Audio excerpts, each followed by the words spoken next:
Did you know that 55% of full-time creators earn their first dollar in their first year? That's pretty encouraging, right? In this video, I'll explore how creators make their first dollar, and this is inspired by ConvertKit State of the Creators Economy report from this year. I will cover what 1,000 creators say about how they made their first dollar and discuss the pros and cons of each method. Hello Internet people, my name is Robert and I help creators with the tech side of their business, and this video is sponsored by ConvertKit, which I'm also using for my newsletter. Now, before talking about the most popular way to earn your first dollar as a creator, let me show you some interesting findings about how much creators earned in 2023 and how long it takes for them to reach that amount. So here they have clearly indicated how much creators earned in 2023. 24% didn't earn anything out of the responses. That was 1,000 respondents. And you can see that about 76% did earn something. And even that, more encouraging is that half of the people earned more than $10,000. Or I'm saying earn, but in this case, I guess they reported revenue.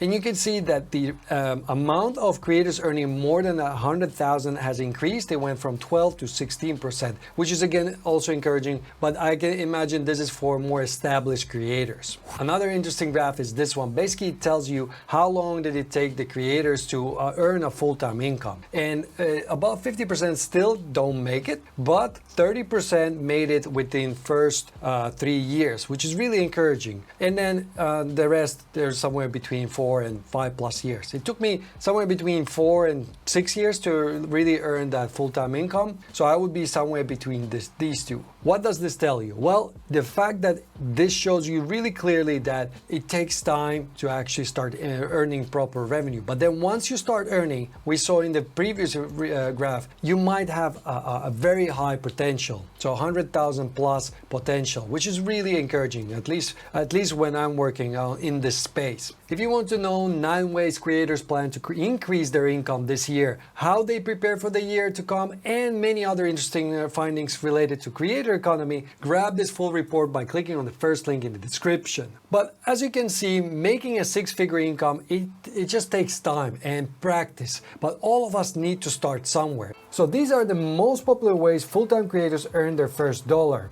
And I on purpose blurred out the top 5 because I'm going to show them in just a second, and I'm going to talk about pros and cons for each. But what's surprising here, if I look at the top 10, is that we have speaking engagements so high up. So basically, paid memberships and speaking engagements on the same level. This is like 30 people out of 1,000 are doing this. And then you have also donations. Actually, this is something I expected to be a bit higher because it's quite easy to set up in the beginning. And then you have also creator collaborations. This I'm not sure what exactly means and why is it, how do you make money from that? But it's cool that there are these alternatives as well. But what's really encouraging is that 55% of all of the people that started, they made their first dollar in the first year. Actually, that happened to me as well. I think it took me about 6 months to earn my first dollar through YouTube revenue or ad revenue, and it was just so ecstatic. I woke up and I had $1. I didn't do anything for a couple weeks, yet I generated income. Now, it is not life-changing money, and obviously I spent time creating maybe 10 or 15 videos before that. But the feeling that you've generated something while you're sleeping is just so priceless. I hope you get to experience it because the first sort of sensation, it's unreal. Let's start with the most popular way to earn your first dollar, and that's to offer professional services. And the pros of this, it has almost no upfront effort. You have a skill, you can sell it. And the other pro is that it's super easy to set up. You probably just need one software called Calendly. It's an appointment booking software, which then can book appointments into your calendar, and people can prepay before they even talk to you. But then obviously you need to provide a lot of value to them. Another pro of doing this is that you learn about your customers and what do they need, what is their challenges, and this way this kind of segue for you to learn what they need, and then you can provide a product for them. And we're gonna get to that a bit later in this video. Now, the con of providing professional services is that it just doesn't scale. You're basically selling time for money.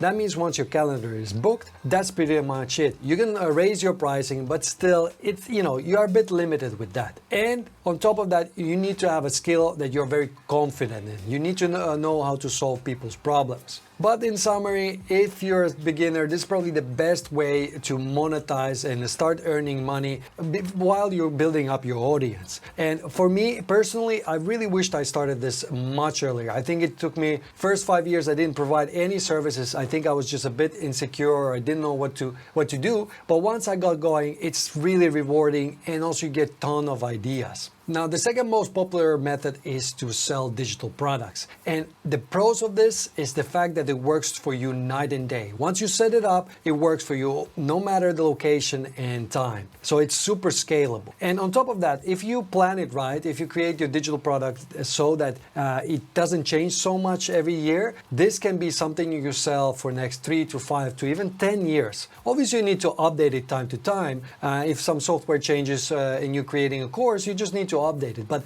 the essence of it could be very evergreen. So this is a great way to start earning money. Now, the con of this is it takes a lot of time to create. It might take you a week to maybe a month to create a digital product. And once you create it, you have no guarantees that people actually want it. So you really need to do your validation before you start creating something more complex. You need to know that your customers really need it. And this is why it's so important to have some professional services like consulting your customers, because that way you can ask direct questions and you can see what type of products they want. So in summary, this is the best way to sell anything online.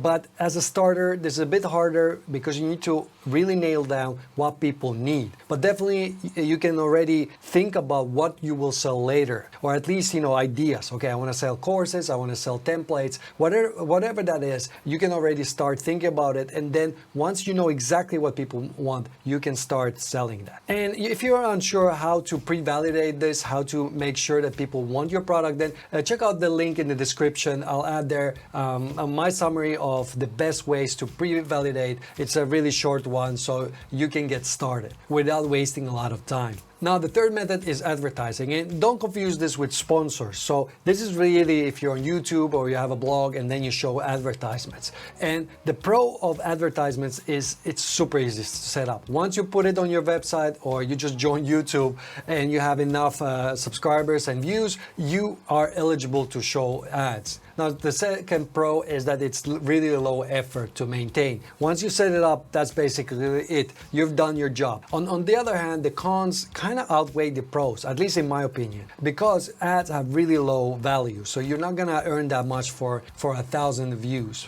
It really depends on your niche, but it's not a lot. And that kind of takes me to the second con. You just need a lot of views to make this something that you can earn something substantial. And the third con, and this is a big one, you are dependent on the platform that's selling those ads. So let's say I'm on YouTube and I've been earning YouTube ad revenue for quite long, but just from like a year ago, one day they decided that my channel is violating something, and just like that my earnings just dropped by a half. Now, I didn't violate actually anything, and there's thousands of other YouTubers having the same issue, but we cannot do anything about it. We're really dependent on the platform, so it is a bit risky. So in summary, it's a great way to add some additional income, but I would not rely on this as your main income, just because it's sometimes very, very unpredictable what you're gonna get. The fourth way to earn your first dollar is with affiliates. I like affiliate marketing because it's so easy to start. And the thing is,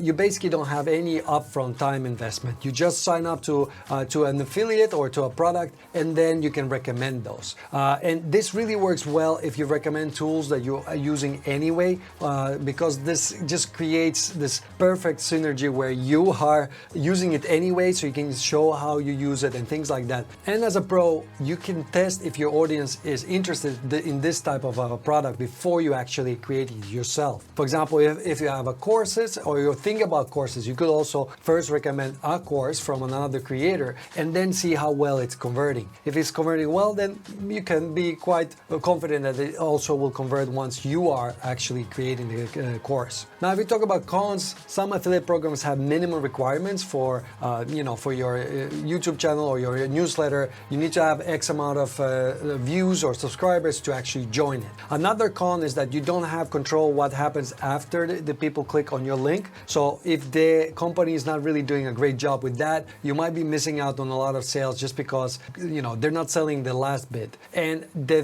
third con, and probably the biggest one, you need to be careful recommending companies that are maybe not so trustworthy. You need to really research them, and you need to know that they are good, because if you recommend a product and then it sucks, or your audience has a bad experience with it, that will reflect really badly on you. And in summary, this is the perfect way to start earning money as a beginner, especially for tools that you're already using anyway. It's just a great way to earn extra revenue. Now, the fifth method is to sell physical products. Now, to be honest, this is something that I haven't done myself. I obviously work for companies that sell products in e-commerce, but I haven't sold myself, so I have a bit of bias here. But basically, the pros of physical products is that it's easier to explain the value and what the purpose of the product is. In most cases, it just is, because you're getting something tangible. And because it's tangible, it has a higher perceived value, meaning you can sell certain things for a higher price just because you're getting something physical. Now, nowadays, maybe it's a less of a problem because everybody's starting to get used to digital products, but still, I feel like having something physical just has that feeling. And what I like about physical products is that you can make it very unique and on brand just by changing colors and how it looks like. Well, I feel like in digital space, it's a bit, you can do it, obviously you can change colors very easily, but to make it really your own, that's a bit harder just because you don't have the 3D dimensions, I guess. Now, if we talk about cons, then there's just so much more hassle. Not only do you need to think about shipping, you need to think about returns, you need to think about how do you get the products into the country, where are they manufactured, who's the manufacturer. There's just so many questions that it gets a little tricky. Now, the second con is that you just have lower margins in physical products than in digital. And this is just because you have more costs when producing the physical product. And the third one is probably the biggest con, is that if sales stalls, if you can't sell your stock, you have to take the hit. So you can't just get rid of it, right? If it's a digital product, you just delete it or put it in your archive. That's it. It's done. You just lost your time. But with physical products, you're still stuck with the stock. So if you have something big items, you still have to pay for just storing those items somewhere. So in summary, I would say for beginner creators, this might be too challenging. I would actually look into the other ways to earn first. And then once you know that there's a need for your product, but obviously if you're in a niche that it just makes sense to have something physical, just start small and make sure that your potential audience wants this kind of product, and maybe start with just selling something through affiliate marketing first, and then see how people react to that first. Now you know the pros and cons of each revenue method, and ConvertKit is one of the main tools that help me generate my revenue. But there are so many things about the platform I wish I had learned earlier, and it would have helped me generate even more money in the beginning. That's why you should watch this video next, where I'll show you 6 ConvertKit features that will help you grow your email subscribers and earn more.